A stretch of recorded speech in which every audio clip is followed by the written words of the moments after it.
From the outside, Daniel and Claire Whitmore lived the kind of life that small towns envied. Their two-story colonial home, trimmed hedges and expensive cars parked neatly in the driveway, looked like a postcard of success. Neighbors waved when they passed. At church, they sat in the front pew hand in hand. To most, they were the embodiment of stability. But behind the perfectly painted shutters, something colder lingered. Daniel, a respected lawyer, spent most evenings buried in case files or glued to his phone. His suits were always immaculate, his voice persuasive, his confidence magnetic. People admired his composure, mistaking it for devotion. Yet at home, that composure shifted into something distant. He spoke to Claire less and less, his affection condensed into quick gestures. A kiss on the forehead, a distracted smile, a muttered love you before disappearing into his office, where Dom, devoted schoolteacher, noticed the change long before she admitted it to herself. She filled her days with lesson plans, children's laughter, and the satisfaction of shaping young minds. But when she came home, she felt the emptiness in their house pressing in on her. Dinners together grew rare.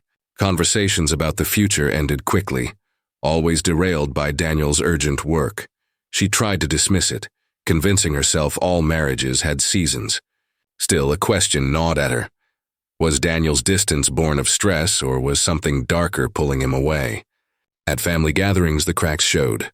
Claire would smile politely as Daniel recounted courtroom victories, but her eyes followed him when he excused himself to take yet another call.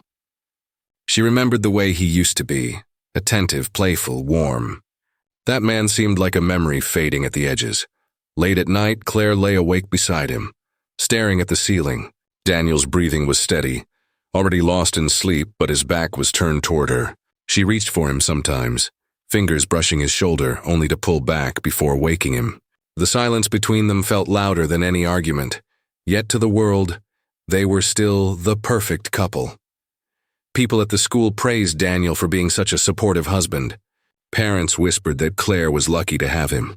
She smiled when they said it, but inside she wondered what luck really meant. One autumn evening, as leaves scattered across the lawn, Claire set the table for dinner. Candles lit, soft music playing, her attempt to rekindle something. Daniel arrived late, loosened his tie, and sat down without comment. They ate quietly, forks scraping plates. Finally, Claire broke the silence. Do you ever feel like we're just living side by side, not together? Daniel looked up, eyes narrowing as if calculating a response. Then he smiled faintly. You worry too much, Claire. Everything's fine. His words were soothing, but his tone was sharp, final. She dropped it, swallowing the ache rising in her throat. That night, as Daniel retreated to his office again, Claire stood in the hallway watching him disappear behind the door. For the first time, she wondered if their picture-perfect life was nothing more than a performance. And if so, who was he performing for? What Claire didn't know was that the answer to her question was about to arrive in flesh and blood. The very next week, Daniel's best friend would return. The knock at the door came on a quiet Saturday afternoon. Claire had been folding laundry in the living room when Daniel's voice called from the entryway, filled with rare enthusiasm. Claire, you won't believe this. Look who's here. She walked over, puzzled, and froze when she saw him. A tall man with a rugged frame stood on the porch, grinning with effortless charm. His presence carried the kind of warmth that filled a room instantly, a stark contrast to Daniel's cool composure. Claire, Daniel said, his hand gripping the man's shoulder like they had never been apart. This is Ethan, my best friend. We practically grew up together. Ethan extended a hand, his eyes steady and disarming. I've heard so much about you. Claire shook his hand, surprised by the strength of his grip and the easy confidence in his smile. Daniel never mentioned you were coming to town. Neither did I, Ethan chuckled. It was a spur-of-the-moment decision. I needed a change of scenery and, well, here I am. That evening, Daniel insisted Ethan stay for dinner. Claire prepared roast chicken, the table glowing with the soft light of candles. For the first time in weeks, Daniel looked alive, laughing, reminiscing, and telling stories about their wild teenage years. Claire watched him transform in Ethan's presence, his guard lowering in a way she hadn't seen in years. But she also noticed something else. Ethan's laughter lingered a little too long when their eyes met. His compliments carried an undertone she couldn't ignore. "You've built a beautiful home," he told her, then added softly, "and you make it feel alive." Daniel didn't catch the look, but Claire did. She quickly excused herself to fetch dessert, her heartbeat unsteady. Over the next days, Ethan became a regular fixture. He and Daniel spent hours together, golfing, grabbing drinks, or retreating into Daniel's office for conversations Claire wasn't invited into. Yet, paradoxically, Claire often found herself alone with Ethan when Daniel was late at work or distracted. One afternoon, as rain tapped against the windows, Ethan lingered in the kitchen while Claire poured coffee. "You must get lonely sometimes," he said, his tone casual but his gaze unyielding. Claire froze, the mug trembling slightly in her hand. "Why would you say that?" He shrugged. "I've known Daniel forever. He's brilliant, but he has a way of disappearing into himself." "You deserve more than silence, Claire." She opened her mouth to respond but stopped. He wasn't wrong, and that was the problem. Still, something about his words unsettled her, like a door opening to a place she wasn't ready to enter. That night, Daniel seemed lighter than usual, almost boyish as he and Ethan drank whiskey by the fire. Claire watched them from across the room, her husband and his best friend, bound by years of history she wasn't part of. And yet she felt a dangerous pull toward the outsider, who somehow saw her more clearly than Daniel did. As the flames flickered, Ethan caught her staring. His lips curved into a small, knowing smile, and she quickly looked away, her chest tightening with confusion. For the first time, Claire sensed that Ethan's return wasn't just a reunion. It was the beginning of something neither she nor Daniel could control. And late that night, as she lay awake listening to Daniel's steady breathing, Claire wondered if opening the door to Ethan had changed everything already. The change began quietly, almost too subtle for Claire to notice at first. Ethan's visits had become routine, his presence woven into their evenings. Daniel welcomed it, relishing the comfort of an old friend. But Claire sensed something beneath the surface, a tension carried in half-finished sentences, and the way Ethan's eyes flickered when Daniel wasn't looking. One night, as she cleared the dinner table, she heard the faint murmur of voices from Daniel's office. The door was cracked open just enough for her to glimpse the two men hunched close, Daniel's tone sharp, Ethan's steady. Their words blurred, low and deliberate, but she caught fragments. "Not here." "Careful, she doesn't know." Claire's chest tightened. The whisper of secrecy curled through her mind long after they emerged from the office, their expressions smooth as if nothing had passed between them. Later, as the house settled into silence, Claire slipped into bed while Daniel remained downstairs. Her phone buzzed on the nightstand. She frowned, a new message. "From Ethan, don't let Daniel shut you out. You deserve honesty." Her pulse quickened. Why was he texting her privately? And why in the dead of night? She typed a reply, then deleted it, the glow of the screen staining the darkness. She lay awake, torn between anger and intrigue. Over the following week, whispers became habits. Daniel stepped out for late calls, pacing the patio with his voice lowered. Ethan lingered in hallways with glances that carried more weight than words. And Claire, caught in the middle, found herself drawn toward the one person willing to acknowledge what she felt, that something was deeply wrong. One afternoon, after Daniel rushed off to yet another meeting, Claire found herself sitting with Ethan on the back porch. The autumn wind carried the scent of burning leaves, the sky low and gray. "I know what you're thinking," Ethan said, his voice calm. "That I'm meddling.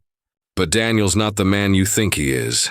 Claire gripped her mug, warmth seeping into her trembling hands. "Then tell me what you mean." "Stop speaking in riddles." Ethan leaned closer, his eyes soft yet unflinching. "There are things about him I can't explain all at once. But I can tell you this.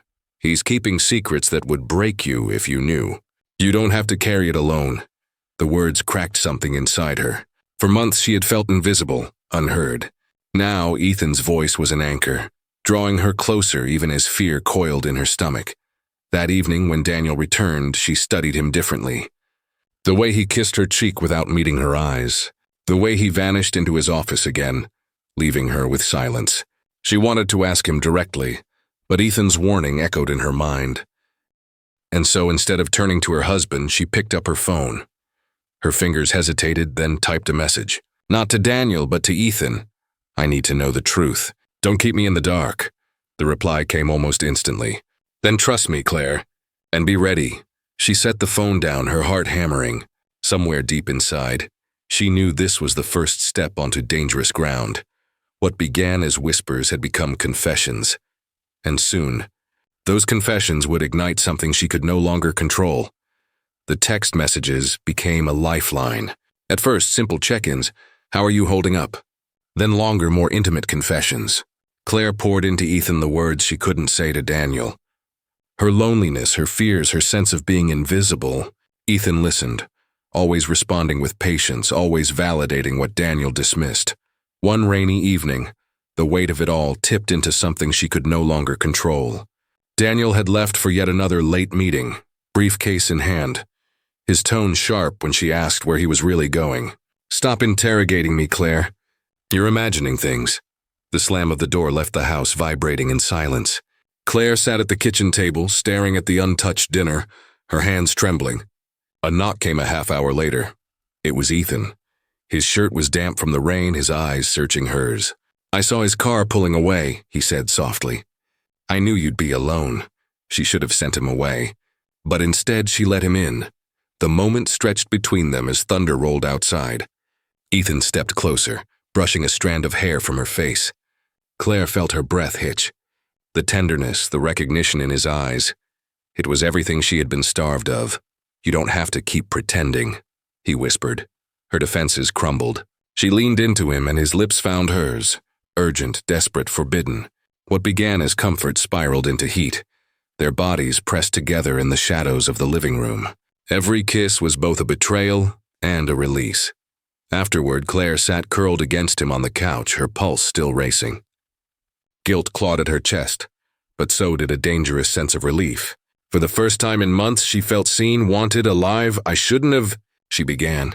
But Ethan silenced her with a hand over hers. You needed someone to remind you you're not invisible, he said. Daniel can't give you that. He never will. His words sank deep, feeding both her ache and her confusion. The next morning, Daniel returned home with an air of cool detachment. He smelled faintly of cologne and smoke, his tie loose, his eyes sharp. You were up late, Claire said, her voice trembling, half accusation. Daniel smirked, shaking his head as if she were a child. Claire, you've been acting paranoid. If you're unhappy, maybe you should ask yourself why. Don't project it onto me, the words stung. She wanted to shout, to expose him, but instead she fell silent. Gaslighted, cornered, and guilty in her own secret. She had no ground to stand on. Over the next days, Claire and Ethan's stolen moments multiplied. Hurried touches in the hallway. Lingering conversations while Daniel's back was turned. Late-night rendezvous when Daniel claimed to be working. What started as a single crack in her marriage widened into a chasm. Yet beneath the passion lurked unease. Each time she returned to Daniel's side, she felt his eyes on her longer than before. His silences heavier. It was as though he knew something, waiting for her to slip. One evening, as she set the table, Daniel caught her wrist gently. Almost too gently. Claire, he said, his voice calm but loaded. I hope you're not keeping secrets from me. Secrets have a way of coming out. Her heart jolted. She forced a smile, pulling free. But as she turned away, her mind raced. Did he suspect? That night, lying in bed beside a husband who felt more like a stranger, Claire couldn't shake the thought that her betrayal had already been discovered. And in Daniel's silence, she sensed a storm gathering. Claire felt the shift before she could prove it. Daniel's silences had grown sharper, his gaze lingering on her with a weight that made her skin prickle. He still didn't speak of betrayal, but his behavior betrayed him.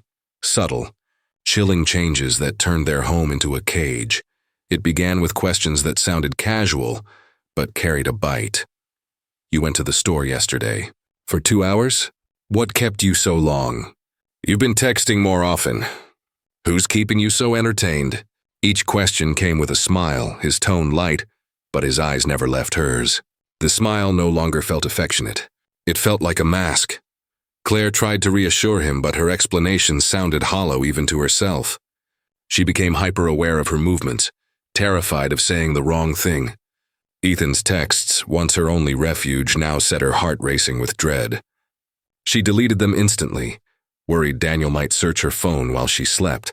One evening, as she placed dinner on the table, Daniel reached out suddenly and gripped her wrist.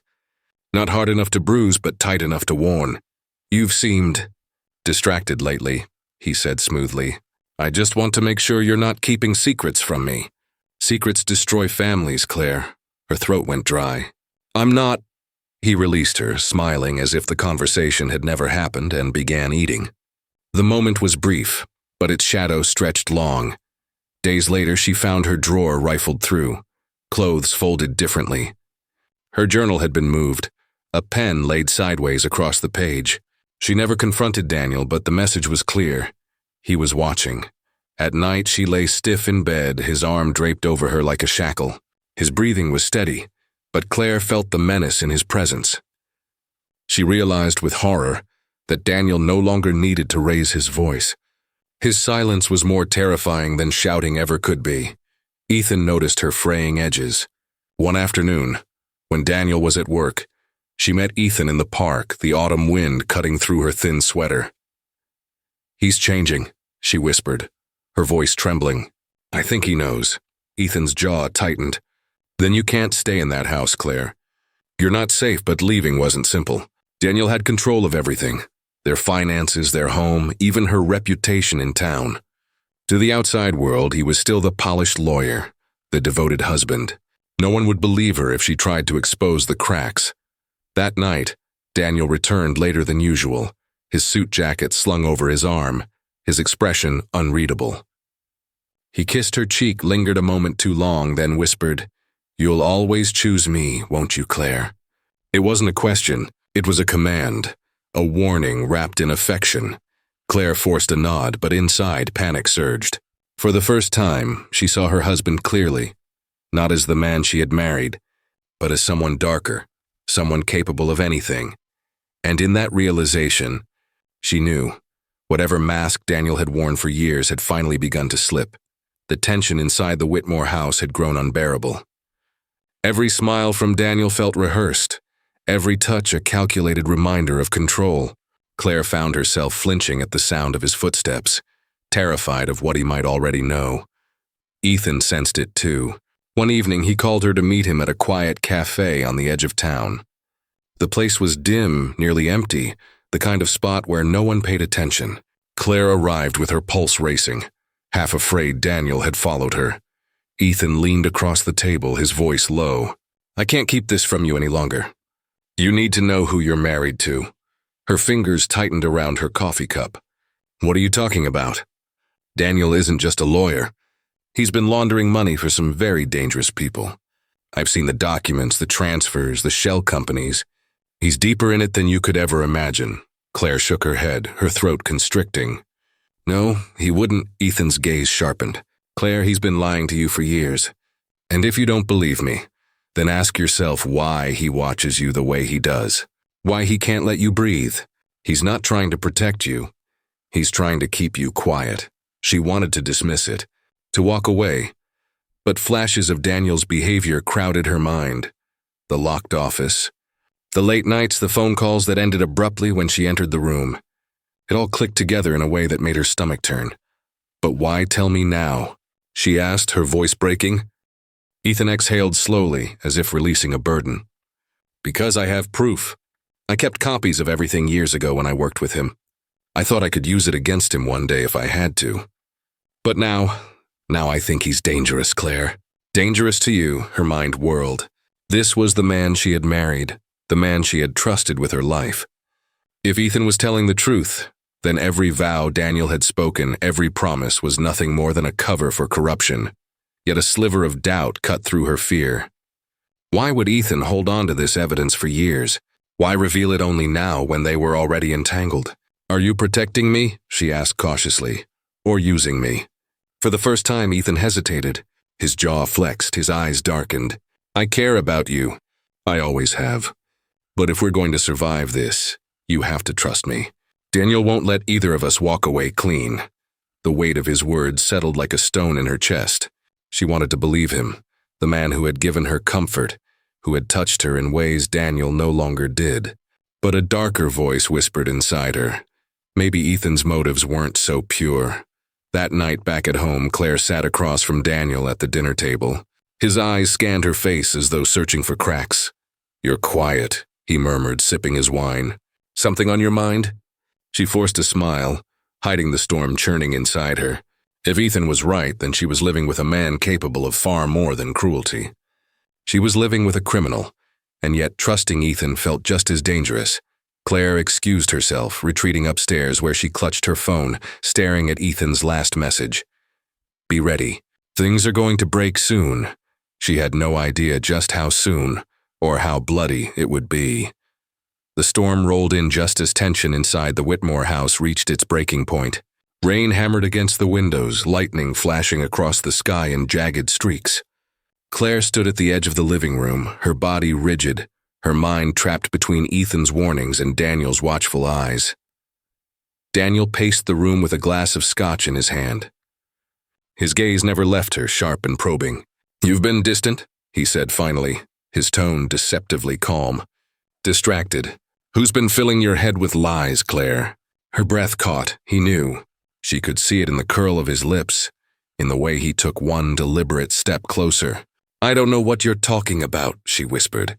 His laugh was low, humorless. "Don't insult me. You think I don't notice the late-night texts? The looks you give him? Ethan has always wanted what's mine. And now..." He set the glass down hard on the table. "Now he has you sneaking behind my back." Before she could respond, the front door banged open. Ethan stood drenched in rain, chest heaving, eyes blazing. "Enough, Daniel. Leave her alone." The air cracked with more tension than the thunder outside. Daniel's jaw tightened as he turned to face his old friend. "You," he spat. "I should have known." Ethan took a step forward, fists clenched. "She doesn't deserve this. She doesn't deserve you." The two men circled each other like predators. Claire's heart pounded as she pressed herself against the wall, torn between fear and disbelief. She had imagined this confrontation 100 times, but not like this. Not with such raw hatred in their eyes. Daniel lunged first, shoving Ethan back against the wall. Furniture toppled as they grappled, their voices rising in a mixture of curses and accusations. "You betrayed me," Daniel roared. "You did this to yourself." Ethan shot back, straining against his grip. Claire cried out, trying to pull them apart, but her hands only brushed against chaos. A flash of metal caught her eye. The knife from the kitchen counter. Everything happened too fast. A struggle, a shove, the sound of fabric tearing, and then silence broken only by the storm. Daniel staggered, eyes wide in shock. Blood blossomed across his shirt, dark and spreading. He looked at Claire, then at Ethan, as if searching for an answer neither could give. The glass he had abandoned earlier slipped from the table and shattered on the floor, echoing the collapse of his body. He crumpled in a heap, crimson pooling beneath him. Claire's scream tore through the house. Ethan dropped the knife, his face pale, his chest heaving. "It wasn't supposed to happen like this," he said, his voice shaking. "He attacked me. I had no choice," but Claire's mind spun in chaos.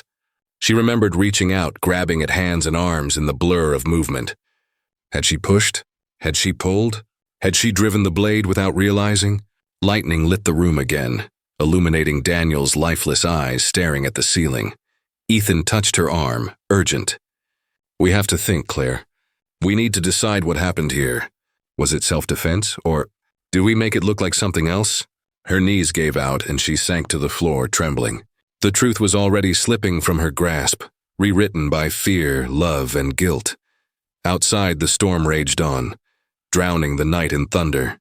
Inside, the house was colder than ever, and the lies had only just begun. The storm had passed by dawn, leaving behind the heavy scent of rain and a silence that pressed against the walls of the Whitmore house. But inside, chaos lingered. Daniel's body lay cold on the floor, and Claire's shaking hands smeared blood across her nightgown as she tried to steady herself. "We can't call the police like this," Ethan said. His voice clipped, eyes darting from the body to the broken glass on the floor. "If they think it was you or me..." He cut himself short, swallowing hard. "We need to get our story straight." Claire's mind spun. Her stomach twisted with guilt and terror. She wanted to scream, to confess, to end the nightmare, but fear kept her rooted. "What story?" she whispered, though the answer was already forming in the silence between them. "That he came at me," Ethan said quickly, crouching beside her. "That you tried to stop him. It was self-defense, but we have to match every detail, every second.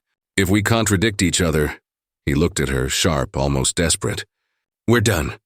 Claire nodded, but her body betrayed her. Trembling, stammering, unable to focus. She followed his instructions in a daze, wiping fingerprints from the knife, rearranging furniture, scrubbing at bloodstains that never seemed to fade. Each motion only deepened her horror. She wasn't just hiding evidence. She was burying the man she had once loved, reducing their marriage to lies and stains on the carpet. By the time the police arrived, summoned belatedly with a rehearsed version of the night, Claire's face was a mask. She clung to Ethan's side, echoing his words when detectives pressed her.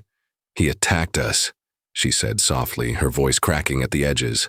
Ethan tried to stop him. It all happened so fast. Detective Harris, tall and sharp-eyed, scribbled notes without looking up. "And you didn't call immediately because—" Claire's throat dried. Ethan stepped in smoothly. She was in shock. I had to calm her down before we could explain. But Harris's gaze lingered on her too long, his pen pausing mid-sentence. Claire felt stripped bare beneath his stare, as though he could see the truth hidden in the tremor of her hands. Hours blurred into interviews, photographs, and questions that sliced too close. The official story held barely, yet already cracks showed. Harris asked about the timeline. When exactly Ethan arrived. Why Claire's neighbors reported shouting hours earlier. Why blood was found near the kitchen sink. That night, when the house was finally empty of uniforms and cameras, Claire collapsed onto the couch. Ethan paced the living room, running his hands through his hair. "They don't believe us," she whispered. "They don't have proof," he snapped back, though his voice betrayed doubt. He stopped pacing, looking at her with eyes that had once felt safe but now felt like chains. "The only way we survive this is if you stick with me." No hesitation, no second-guessing. Claire nodded weakly, but inside her chest panic coiled tighter. What had begun as comfort with Ethan had become a prison, a pact sealed in blood. As the night deepened, she lay awake, replaying the stabbing, the scream, the lies she had spoken. And for the first time she wondered, was Ethan protecting her? Or had she just surrendered herself to another kind of trap?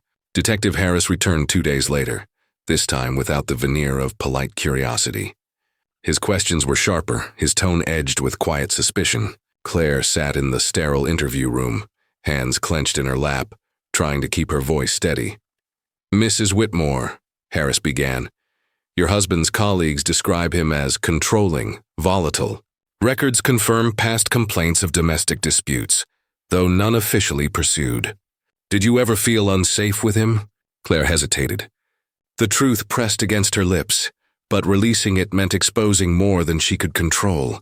"Daniel, it could be difficult," she admitted carefully. "But I never thought it would come to this."